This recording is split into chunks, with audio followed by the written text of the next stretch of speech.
Bom, gente, vamos dar continuidade.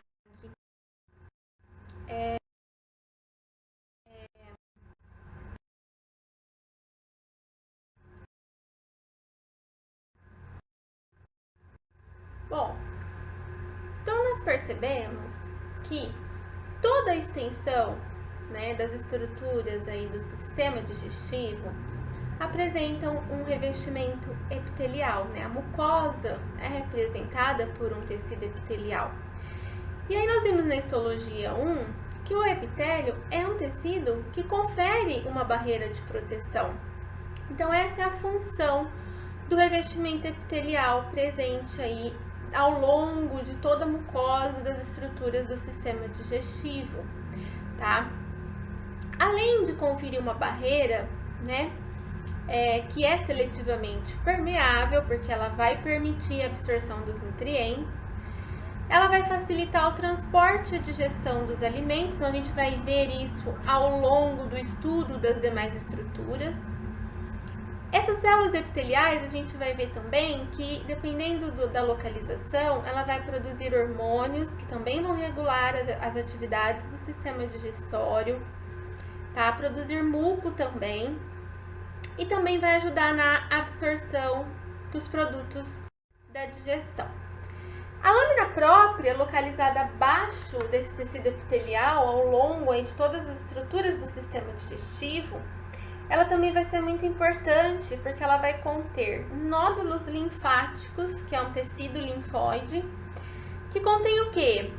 Células do sistema imunológico, macrófagos, né, que vão conferir proteção, né, para essas estruturas do sistema digestório contra a invasão bacteriana e viral.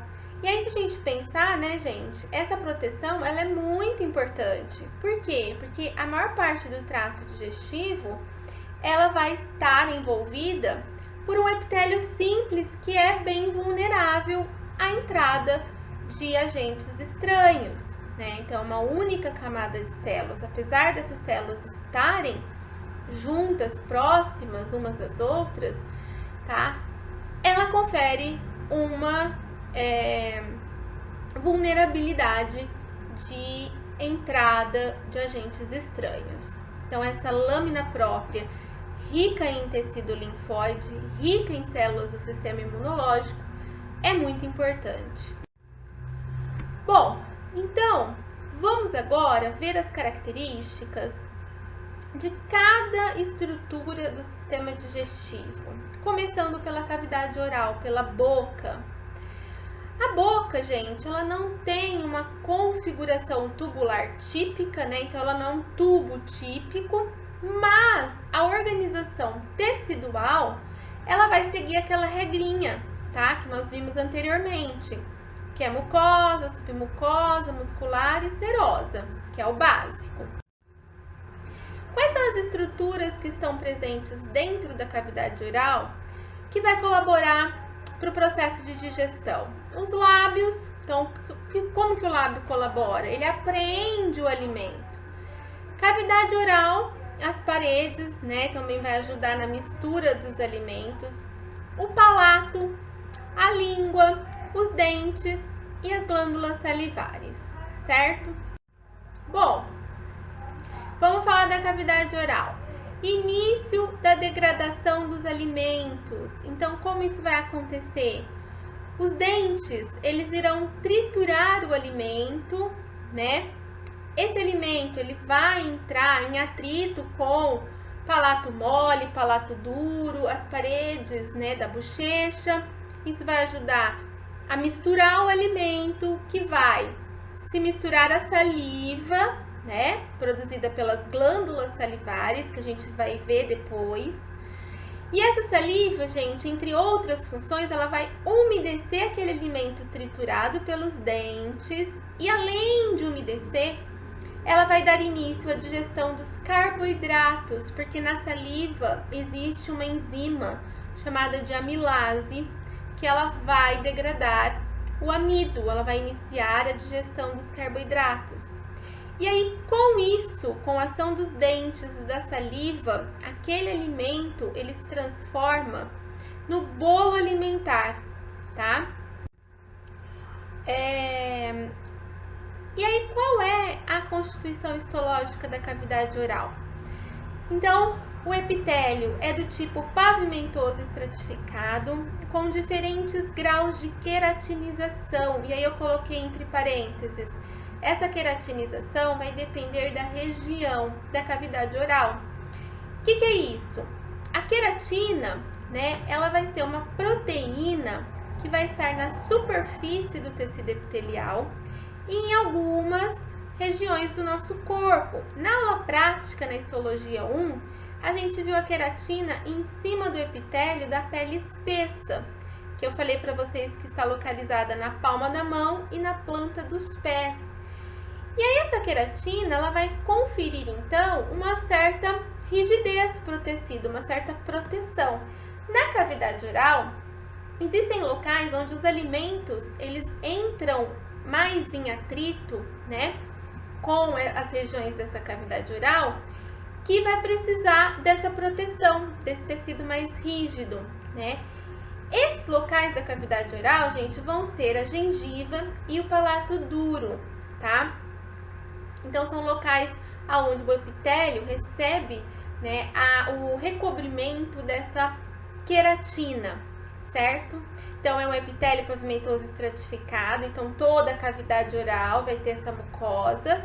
E na gengiva e palato duro, o revestimento de queratina, tá?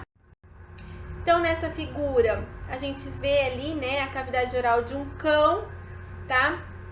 O 3 é o palato duro, certo? E o 4, que tá bem lá próximo do nosso sininho, é o palato mole. Então, no palato mole, a gente não tem queratinização, uma região de um tecido mais mole. E o palato duro, que é o 3, a gente já tem a queratina revestindo o epitélio, tá? E nas gengivas também. Bom, então, epitélio pavimentoso estratificado não queratinizado, nós vamos ter nos lábios, tá? Eu coloquei transição porque o lábio, ele vai ter uma transição de tecido da pele, que é externo, para dentro da cavidade oral. O palato mole também não tem queratina e as bochechas, tá? No palato mole, a gente vai ter lá no centro uma região de músculo estriado esquelético, onde nós temos glândulas mucosas e nódulos linfáticos, tá?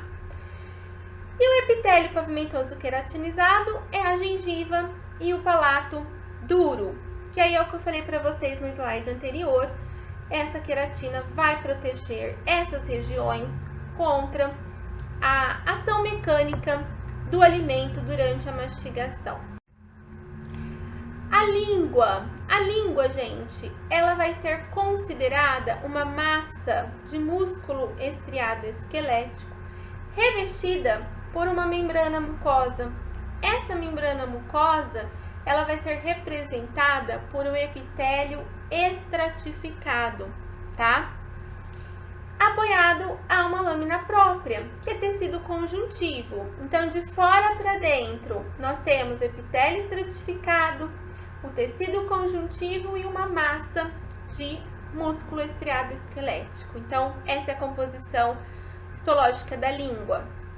E aí, se nós olharmos a língua, a gente vai ter na superfície ventral, que é embaixo da língua, uma região lisa, tá? Então, se vocês olharem a língua de vocês, embaixo, a gente vê que é um tecido liso. Já na superfície dorsal da língua, tá? Nós temos irregularidades na língua, então nossa língua na superfície, ela é toda irregular. Essas irregularidades, gente, elas recebem um nome, elas são chamadas de papilas linguais. O que são essas papilas? São projeções do epitélio e da lâmina própria em direção à cavidade oral. E aí formam essas elevações que nós temos na superfície dorsal da língua.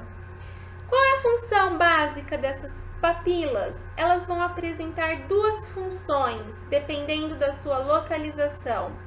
Função mecânica, quando eu falo em função mecânica, eu estou me referindo à digestão dos alimentos e à função gustativa. O que significa essa função gustativa?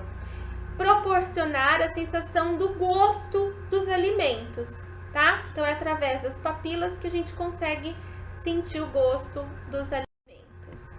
Então, nessa figura, nós temos a língua, então a superfície dorsal da língua, é onde nós encontramos as papilas, né? Essa região mais inferior, no terço posterior da língua, nós temos o que nós chamamos de V lingual, tá? E aí eu chamo a atenção de vocês para esse V lingual, porque nos próximos slides, uma das papilas que a gente vai ver, que é encontrada aí na superfície dorsal da língua, elas vão estar localizadas nessa região do V lingual, tá? Bom, então vamos definir de novo as papilas linguais. Elas são elevações do epitélio e lâmina própria na superfície dorsal da língua. Essas papilas, gente, elas vão se diferenciar tanto em tamanho, tanto em formato, quanto o número delas e a sua distribuição e função, principalmente relacionada à espécie animal, tá? E aí, dentro disso, nós vamos ter 4 tipos principais de papilas linguais. Quais são? As papilas filiformes. Essas papilas, gente, elas vão apresentar mais especificamente uma função mecânica, tá? De apreender o alimento e também de ajudar no processo de digestão.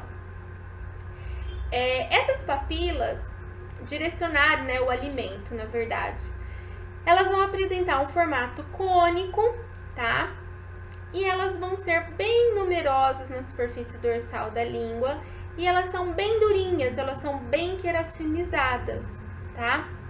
O grau de queratinização das papilas filiformes, elas vão depender muito da alimentação desses animais. Então, se eles apresentarem uma alimentação mais grosseira, elas tendem a ser mais queratinizadas, mais rígidas, senão elas tendem a ser menos queratinizadas, tá? Esse tipo de papila, gente, é aquelas que vão dar aspereza à língua. E elas estão bem desenvolvidas nos gatos e nos ruminantes. Então, olha só nessa figura, né? Nós temos a língua de um felino e aí na superfície dorsal, tudo isso branquinho, esses espinhos que a gente tá vendo, né, na língua, são papilas filiformes, tá? Então, nos felinos, devido à alimentação deles ser mais grosseira, elas são bem queratinizadas, elas tornam, então, a língua bem ásperas, tá?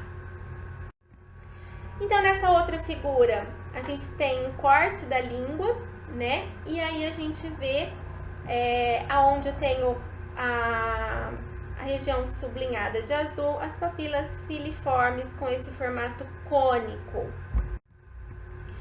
Segundo tipo de papila comum na superfície dorsal da língua são as fungiformes. Essas papilas, gente, como o nome sugere, elas têm a semelhança de cogumelos, tá? Então, fungi lembra fungo, o cogumelo é um tipo de fungo, né? Então, por isso ela é chamada fungiforme. A gente vai ver que o formato dela lembra um cogumelo.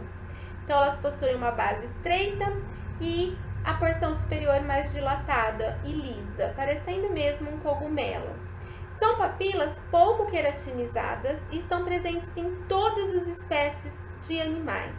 Elas vão apresentar tanto função mecânica, né, de apreensão e direcionamento dos alimentos, quanto também a função gustativa, que seria a detecção de sabores, tá?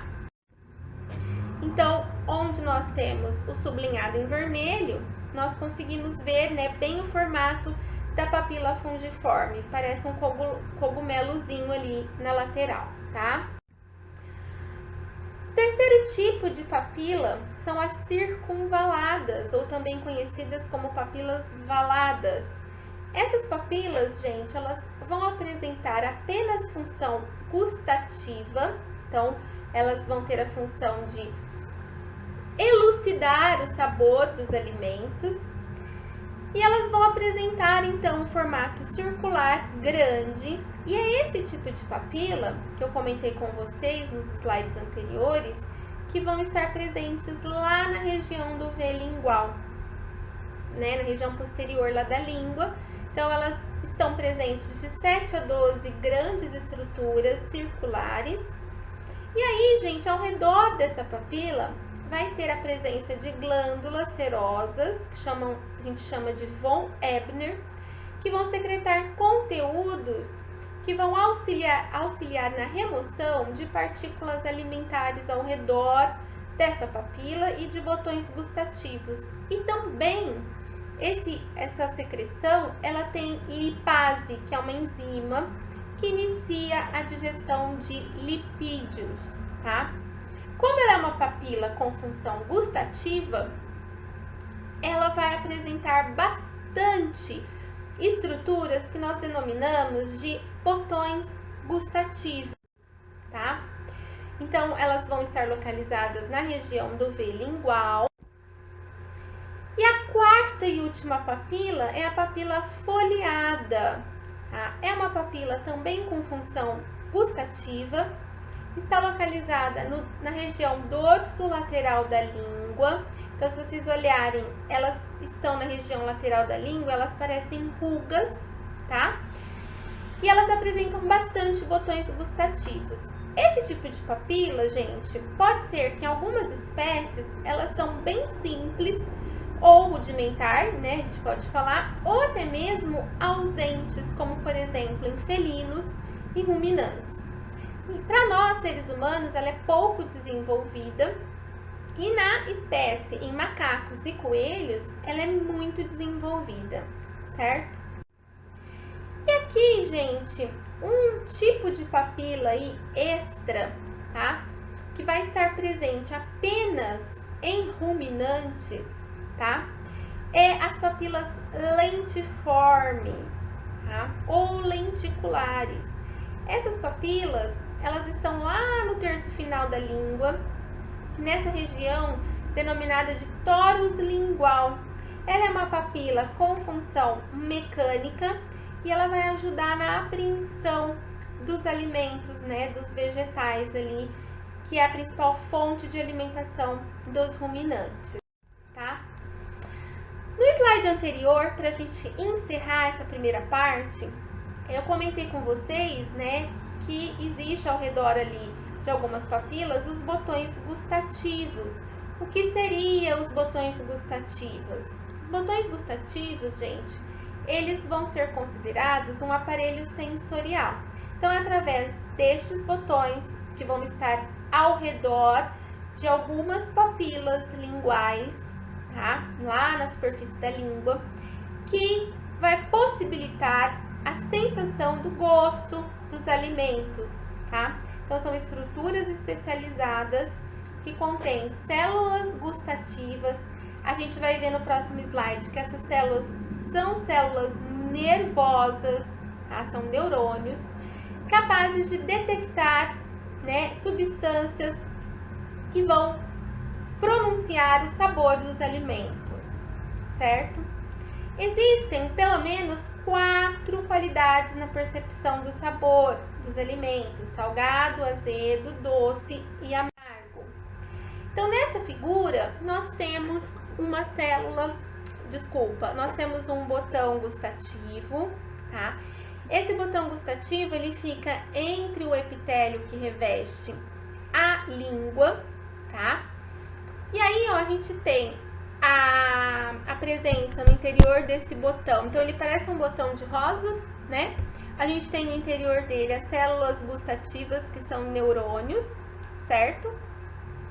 E aí, a gente tem nesse raminho amarelo a fibra nervosa aferente, que vai levar as informações lá no sistema nervoso central e vai possibilitar e fazer com que a gente consiga sentir o gosto dos alimentos, certo? Bom, então como que seria a dinâmica disso? Então, a gente ingere o alimento, certo? As substâncias desse alimento são dissolvidas pela saliva. Elas vão entrar em contato com o botão gustativo lá na região do poro, tá? Se vocês olharem na figura anterior, vai ter lá o poro. E aí, então, essa substância dissolvida pela saliva entra dentro do botão gustativo, tá? Entra em contato com as células gustativas, promove a despolarização dessas células, tá?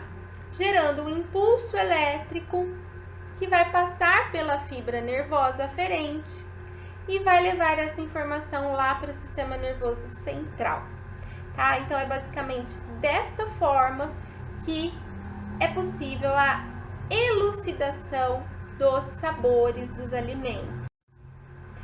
Aqui a gente tem uma figura mostrando um botão gustativo, tá? Então, o epitélio envolvendo esse botão, dentro do botão as células gustativas, tá? E aqui, gente, para terminarmos, a língua mostrando, né, aquela questão de que cada região da nossa língua a gente sente um determinado gosto. Então, na lateral é doce, na ponta da língua é doce, nas laterais, mais na frente, em verdinho, é o salgado. Então, o que eu gostaria de falar para vocês? Que todas as regiões da língua, elas são capazes de elicitar todos os sabores, tá? Todos eles. Só que a sensibilidade gustativa, ela vai depender do número de botões gustativos presentes ali ao redor das papilas, tá? Então, vai ter local que tem mais botões gustativos, então aí neste local eu tenho uma maior sensibilidade gustativa, porque são os botões gustativos que permitem que a gente sinta o gosto dos alimentos, certo? E aí, para terminar, eu passei esses 4 exercícios para vocês fazerem, tá? Pra gente ver o que vocês absorveram do que foi passado para vocês. E qualquer dúvida, vocês entrem em contato comigo, tá? Na próxima aula, eu vou dar continuidade ao sistema digestivo e vou corrigir essas 4 questões. Então, façam para ver como vocês absorveram o conteúdo que foi passado e para vocês conseguirem tirar dúvidas, ok, gente? Muito obrigada e até a próxima aula.